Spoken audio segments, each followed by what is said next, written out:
ए भगवान ये पूर्ण कर दो। क्या किया तुमने भगवान के लिए? भगवान ने तुम्हें मानव देह दिया, भगवान ने प्रकृति दी, भगवान ने सब कुछ व्यवस्था की। तुम केवल पापाचरण करो, भगवान तुम्हारी नौकरी करे। तुम भगवान के अंश हो, भगवान ने तुम्हें देह दिया, भगवान ने प्रकृति दिया, तुम भगवान के लिए क्या कर रहे हो? तुम हमारी समाज के लिए जो भगवान ने रचा है उसके लिए क्या कर रहे हो? अपनी वासनाओं की पूर्ति। तो दंड नहीं भोगोगे और क्या भोगोगे? तुम्हारे गाली देने से भगवान कोई छोटे हो जाएंगे? तुम्हारे थूकने से आकाश गंदा हो जाएगा? तुम कर सकते हो तो सिर्फ अपना बुरा कर सकते हो और कुछ नहीं कर सकते। लिख लो हमारी बात। अगर कुछ भी मंगल हो रहा है तो भगवान के बनाए विधान से मंगल हो रहा है। संत समागम, हरि कथा, नाम जप, भगवत आराधना, ये उनकी कृपा से हो रहा है। तुम कर सकते हो तो शब्द लिख लो, केवल अपना बुरा कर सकते हो, वही बुरा कर रहा है। भगवान को गाली दे रहा है, भगवान को नहीं मान रहा, नास्तिकता बढ़ रही, मनमानी भगवान ने मेरा कर्जा नहीं। कर्जा लेते समय भगवान से पूछा था? कर्जा लेते समय भगवान से विनय की थी? धर्म से चला है तू? भगवान की आज्ञा का पालन कर रहा है तू? अरे भगवान तो सबके पिता हैं, परम उदार हैं। गाली देने वाले को भी प्रकृति से नहीं रोकते, इसको श्वास मत लेने देना, ये मुझे गाली देता है। नहीं, अच्छी ऑक्सीजन देते हैं, पानी देते हैं, भोजन देते हैं, उसके लिए पृथ्वी फट नहीं जाती है, उसको भी पृथ्वी अपनी गोद में रखती है। जो भगवान को गाली दे, कैसे नीच बुद्धि वाले अपना काम बनाने के लिए आए हो और अपना काम बिगाड़ रहे हो। जिनसे काम बनना है उन्हीं में नास्तिकता कर रहे हो। कौन है आधार यहां इस जगत का? वही सर्वाधार परमात्मा। तुम अंधे हो, दिखाई नहीं दे रहा? ये सूर्य किसके बल से तेजवान है? ये वायु किसके बल से चलती है? किसके बल से पृथ्वी? आप देखो किसके आदेश से हो रहा है। एक जरा सा झटका आता है, प्रांत का प्रांत चकनाचूर हो जाते हैं। वो सामर्थ्यशाली भगवान है। तुम्हारे कुछ कहने से होगा? चींटी की तरह पिस जाओगे। उसकी शक्तियां अनंत हैं। होश में अगर जीवन को मंगल में सार्थक बनाना है तो एकमात्र भगवान की शरण है। और अगर कुछ भी और करोगे तो अपने को बर्बाद करोगे, सिर्फ बर्बाद करोगे, सिर्फ विनाश करोगे अपना, और कुछ मंगल नहीं कर सकते। भगवान का आश्रय ले लो, वो बहुत करुणामय है। ये जो पुरुष चारों वर्ण या चारों आश्रम में है, यदि भजन नहीं करते तो इस बात का दंड मिलेगा कि मानव देह तुम्हें मिला है भगवत प्राप्ति के लिए। देखो, बोले भला पिता अपना बालक का अहित चाहता है? हां, चाहता है। एक पिता के पुत्र ने किसी नाबालिग का बलात्कार करके उसको मार डाला। उससे वो समाचार वाला पूछता है कि आप अपने ऐसे पुत्र के लिए क्या बोलेंगे? तो बोले यही बोलूंगा कि जल्दी से गिरफ्तार किया जाए और उसको फांसी की सजा दी जाए। मेरे बालक ने ऐसा अपवित्र कार्य किया, मैं कभी देखना नहीं चाहूंगा कि वो मेरे सामने आवे, उसको जल्दी से जल्दी पकड़ा जाए। और ये जब एक साधारण पिता ऐसा बोल सकता है तो असाधारण पिता जो धर्म के विरुद्ध चलेगा, तिनकर काल रूप में भ्राता, वो भगवान साक्षात धर्म स्वरूप है। कोई धर्मात्मा पिता नहीं चाहेगा कि उसका पिता अपवित्र कार्य करे और उसे गले से लगाए। फिर भी मेरे भगवान कह रहे हैं, अहम तो हम सर्व पापेभ्यो मोक्षयिष्यामि मा शुचा अपि चेत सुदुराचारो भजते माम अनन्य भाग। महादुराचारी भी हो तो आ जाए कह के कि प्रभु मैं आपका हूं, आपके सिवा कोई मुझे नहीं बचा सकता, तो मैं तुम्हें साधु सम्मंतव्य सम्यक व्यवसिता हिस्सा, मैं तुम्हें साधु बनाऊं। फिर भी भगवान को कैसे शब्दों से बोलते? कोई भगवान नहीं। मन मानी आचरण करो, पता चल जाएगा भगवान है कि नहीं। अंतिम समय तक तो पता चल जाए। एक डॉक्टर बोले थे हमसे, जब गंगा किनारे भ्रमण करते थे, बहुत अमेरिका से पढ़ के आए थे, मार विज्ञान छांटते चले जाए, कौन भगवान, कैसा भगवान, क्या। अब गंगा किनारे तो एक अलग रहनी थी, उदासीन, ना बोलना किसी से। तो उनसे कहा नहीं, ऐसा अपमान मत करो, भगवान अब कैसे हम तुम्हें छाती चीर के दिखावें कि हैं हम ऐसे जी रहे हैं, ये साधु महात्मा ऐसे जी रहे हैं, केवल हवा में जी रहे हैं, नरक स्वर्ग की चाल नहीं। लेकिन छाती से कहता हूं, हृदय से कहता हूं, त्रुटि हमारी, करुणा उनकी। अगर कहीं भी हमें कुछ भी असंतोष हुआ है तो मेरे आचरण का, मेरे विचार का, मेरी क्रियाओं का हुआ है, और उनकी कृपा का वार पार नहीं। अपार करुणा बरुणालय। और मिलना, तुम बहुत दूर हो हमसे, तुम दूर हो, लेकिन मेरे प्रिया प्रीतम मेरे से दूर नहीं। अब वो कोई ऐसी दूरबीन नहीं कि मैं तुम्हें दिखा सकूं कि देखो। ये हम कोई प्रमाण तुमसे नमस्कार नहीं चाहने के लिए कह रहे, ये इसलिए कह रहे कि प्रभु कितना प्यार करते, तुम्हें कैसे बताऊं। हजारों प्राण हो तो न्यौछावर कर दे, ऐसा प्यार करते हो, ऐसे नहीं को स्वप्न में आके प्यार करते हो, भाव में आके प्यार करते हैं। जैसी भावना करोगे वैसे ही तुम्हें अनुभव कराएंगे। वो है, प्रत्येक कण में है, प्रत्येक क्षण में वो मेरे साथ है। ऐसा बिल्कुल माइक से कह रहा हो, आचार्य बल से, गुरु बल से, कि विश्वास करो वो केवल ध्यान का विषय नहीं है, वो केवल भजन का विषय नहीं है। वो मित्र की तरह मिलते हैं, वो संभाषण करते हैं, वो साथ खेलते हैं। पर ये बात वही देख सकता है जो उन तक पहुंच चुका है, जो उनके चिंतन में तन्मय है। अन्यथा ये मायाकृत नेत्रों से बात नहीं देखी जा सकती।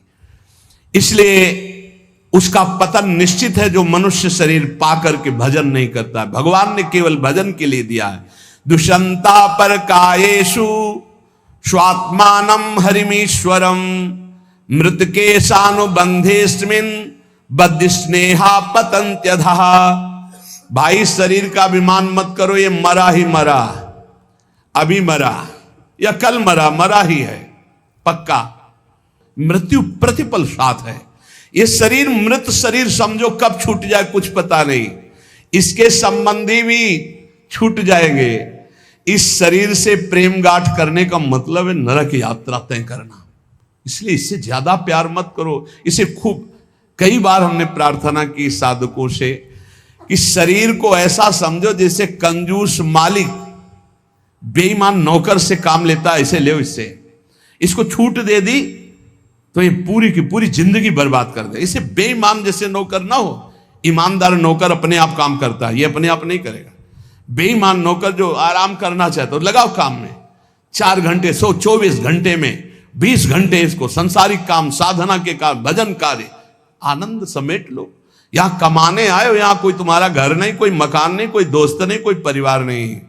ये परदेश है स्टेशन जैसा। तुम्हारी टिकट कटी, भागे, पूछोगे भी नहीं कि ए पत्नी तुम कैसे रहोगे, ए बच्चों तुम कैसे रहोगे। नहीं, चले गए, दोबारा कभी देखने को नहीं मिलेगा। न तुमको वो, न वो तुम्हें, कभी नहीं मिलेगा। ये ऐसा माया का जादू का खेल, सत्ता ही खत्म हो जाती है। इसलिए हे भाई, इस शरीर में रहने वाले अपने स्वरूप को जान लो और किसी से भी द्रोह मत करो। वो मूर्ख हैं जो इस अपने शरीर को तो अमर मानते हैं, दूसरे शरीरों को मारकर खाते हैं मांस। देख लो, ये ऋषि मुनियों की वाणी है। आत्मस्वरूप को पहचान लो, वही आत्मा चीटी में, वही सर्वत्र भगवान है। वो मूर्ख हैं जो अपने शरीर को आत्मा मानकर पोषण करते हैं, दूसरे शरीरों की हत्या करके उनका मांस खाते हैं। बोले हम हत्या नहीं करते, हम तो दुकान से ले आते हैं, तो बराबर फल मिलता है। कर्ता, प्रेरक, अनुमोदन, तीनों को बराबर पाप मिलता है। एक जो काट रहा है, एक जो खरीद के ला रहा है, और एक जो बनाकर पका करके खा रहा है, खवा रहा है। तीनों को नरक बराबर दंड मिलेगा। कर्ता, प्रेरक, अनुमोदन। ये कैवल्यम संप्राप्ता ये चातातिश्च मूढ़ताम त्रैवर्गिका रक्षणिका आत्मानम घातयन्ति ते। जो लोग ये भगवत प्रदत्त शरीर प्राप्त करके कैवल्य परम पद प्राप्त नहीं कर लेते और ज्ञान बघाड़ते रहते हैं, वो पूरे ज्ञानी भी नहीं है और पूरे मूर्ख भी नहीं है। उनकी बड़ी दुर्दशा होती, ना इधर के रहते ना उधर के रहते, मजरे ढो। सदैव वो अर्थ, काम, वासना इन्हीं में फंसे रहते हैं। एक क्षण के लिए उनको चैन शांति नहीं मिलती। जो मनुष्य शरीर पाकर अपना उद्धार नहीं कर लेता, वो अपने पैरों में मानो अपने हाथ से कुल्हाड़ी मारकर काट रहा है। वो आत्मघाती है, वो दुर्गति को प्राप्त होता है। एत आत्महनो अशांता अज्ञाने ज्ञान मानिनः सीदंत्य कृत कृत्या वही काल ध्वस्त मनोरथा। ऐसे जो ज्ञान बगाड़ते रहते हैं और ब्रह्मबोध नहीं किया, निरंतर भजन नहीं करते, इनको आत्मघाती कहते हैं। जानते हैं पर मानते नहीं हैं। ये इन आत्मघातियों को कभी शांति प्राप्त नहीं होती, इनकी कर्म परंपरा कभी नष्ट नहीं होती। काल भगवान सदा सर्वदा इनके मनोरथों पर पानी फेरते रहते। हृदय की जलन विषाद कभी मिटने को नहीं होती। इसलिए हित्वात्यायास रचिता गृहापत्य सुहृत्श्रियः तमो विशन्त्यनिच्छन्तो वासुदेव परांमुखा। वासुदेव भगवान श्री कृष्ण के चरणों का आश्रय ले लो, उनसे विमुख मत हो। विमुख होकर यदि तुमने धन रुपया पैसा मकान सब समेट भी लिया तो भाई जब जाओगे कुछ साथ नहीं। एक बार कृष्ण कहा, एक बार राम कहा, एक बार राधा कहा, ये सत्य वस्तु तुम्हारे साथ जाएगी। इसलिए बार बार राम राम कृष्ण कृष्ण हरि हरि राधा राधा बोलते हुए अपना काम करो तो तुम्हारा लौकिक भी पुष्ट और पारलौकिक भी पुष्ट हो जाएगा। जो भगवान नाम जप नहीं करता, भगवान से विमुख है, ना चाहने पर भी विवश होकर उसे घोर नरक में जाना पड़ता है। इसलिए सदगति प्राप्त करने के लिए नाम जप अत्यंत आवश्यक है। ये कलिकाल की बड़ी महिमा वर्णन की भगवान व्यास जी ने। जो फल सतयुग में 10,000 वर्ष ब्रह्मचर्य रहकर दोनों हाथ उठाकर दाहिने पैर के अंगूठे के बल खड़े होकर भजन करने से मिलता था, ध्यान दीजिए कितना कलयुग का कृपा प्रसाद है। कलयुग को बहुत बुरा कहा जाता है, तो ये बात पक्का समझो, दो पक्ष सब में होते हैं, कृष्ण पक्ष और शुक्ल पक्ष, एक अंधेरे का पक्ष एक प्रकाश का। तो कलयुग में दो पक्ष है। एक अंधेरे का पक्ष अगर भगवान से विमुख हो तो नष्ट कर देगा।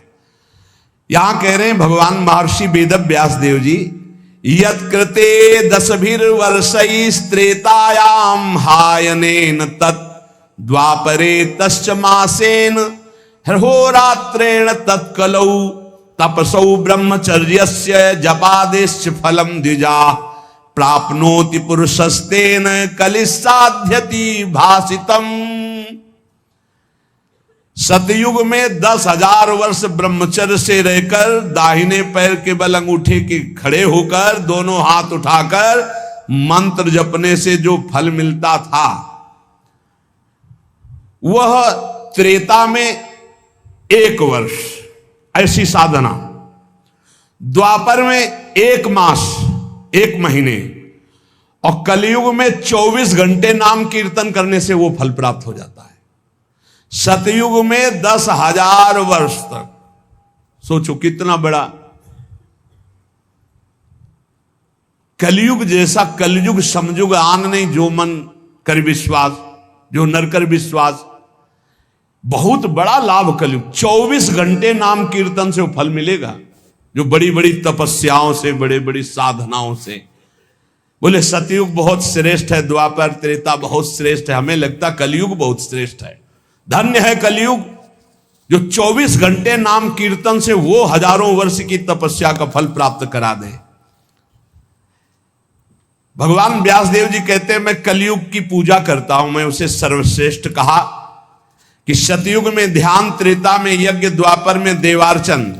ध्यायन कृते यजन यज्ञ त्रेतायाम द्वापरेर्चयन यदाप्नोति तदा